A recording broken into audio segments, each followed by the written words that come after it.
Do you want to succeed? If you do, be a producer. Most losers are consumers. Losers waste time and spend lots of money on drinking and shopping.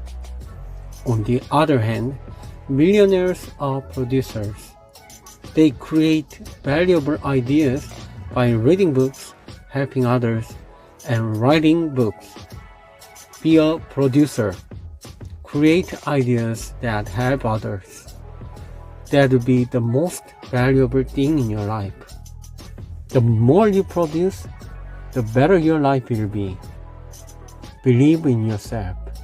You can do anything as a producer.